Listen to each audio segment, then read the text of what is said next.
સારું, કહો આ જ હોલમાં અત્યારે કેટલી ધૂળ હશે? ઘણી હશે. જો એકદમ વેક્યુમ ક્લીનર લગાવવામાં આવે તો ખૂણે ખૂણામાંથી, અહીંથી, ત્યાંથી, ત્યાં કોઈ ઉપકરણ રાખ્યું છે એની ઉપર પડી હશે થોડી ધૂળ.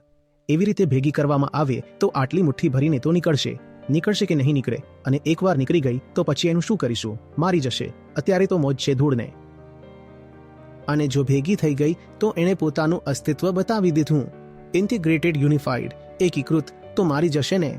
તો જુઓ, આ ધૂળની ચાલાકી છે કે તે એકદમ દિનહીન થઈને, ચૂર્ણવત થઈને વિખેરાઈ જાય છે. હવે તે સુરક્ષિત થઈ ગઈ. આપણે કઈ કહી રહ્યા છીએ અત્યારે ધૂળને? કેમ? કારણ કે એવી વિખેરાઈ ગઈ છે કે તે પોતે હોવાનો અનુભવ જ નથી કરાવતી. તે સામાન્ય માણસની જિંદગી બની ગઈ છે. તે હવે કોઈને કોઈ હાનિ નથી કરી શકતી. કરી શકે છે શું?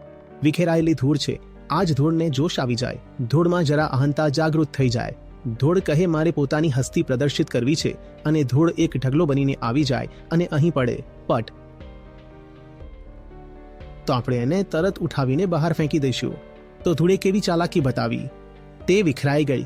એણે કહ્યું, હું હવે ગેરહાજર થઈ જઈશ, હું અનુપસ્થિત થઈ જઈશ.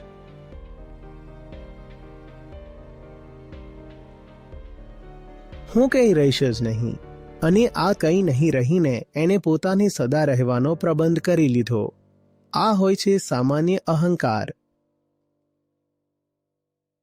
આટલો ચાલાક છે